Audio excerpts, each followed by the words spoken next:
Logical thinking కానివ్వండి. కొంతమంది మూర్ఖులు ఉన్నారు, లాజిక్లు మాడతారండి. లాజిక్లే ఇవన్నీ ఇట్లా ఏమంటారు, వీటిని లాజికల్ అనే అంటారు. ఈ మాత్రం బుర్రగోలేదు ఈరోజు క్రిస్టియన్ సొసైటీలో చాలామందికి. మనం లాజిక్లు చెప్పకూడదు బ్రదర్, లాజిక్గా మాట్లాడకూడదు బ్రదర్, లాజిక్గా అడగకూడదు బ్రదర్. యేసు ప్రభు పరిచర్య అంతా లాజిక్ల మీద నడిచింది. పౌలు గారి పరిచర్య అంతా దేని మీద నడిచింది? లాజిక్ క్వశ్చన్సే ఆయనవన్నీ. పౌలు గారివి, యేసు ప్రభు వారి కూడా అవే. పొద్దున్న చెప్పాను, కైసరికి పన్నిచ్చుట న్యాయమా కాదా అన్నాడట.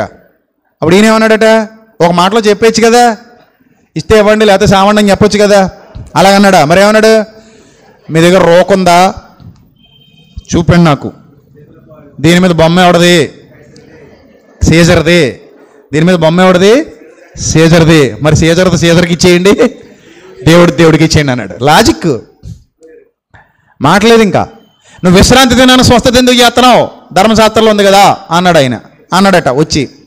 అప్పుడు అన్నాడట ఈయన లాజిక్, విశ్రాంతి దినాన్ని నీ కొడుకు గోతులు పడిపోతే తీస్తావా తీవా? విశ్రాంతి దినాన్ని నీ కుమారుడు గోతులు పడిపోతే తీస్తావా వదిలేస్తావా అని అడిగాడట. అప్పుడు అవతలడు అంటున్నాడట. లాజిక్ అది. అప్పుడు ఆయన అన్నాడట, నేను విశ్రాంతి దినానికే ప్రభువునై ఉన్నాను అన్నాడట. యేసు ప్రభు వారి మాటలన్నీ అలాగ ఉంటాయి. సో లాజికల్ థింకింగ్ అనేది చాలా ఇంపార్టెంట్. గుడ్డెత్తి చేలో పడ్డట్టు పొమ్మని చెప్పడు బైబిల్లో. ఉండాలి, లాజికల్ థింకింగ్ ఉండాలి. అది ఉంటేనే మనకు సత్యం అర్థమవుతుంది. అందుకే పౌలు గారు కూడా చాలా చక్కగా ఒక ఇటుక మీద ఇటుక పేరుస్తూ ఇల్లు కట్టినట్టుగా ఆయన ప్రసంగాలు ఉంటాయి, పౌలు గారి ప్రసంగాలు.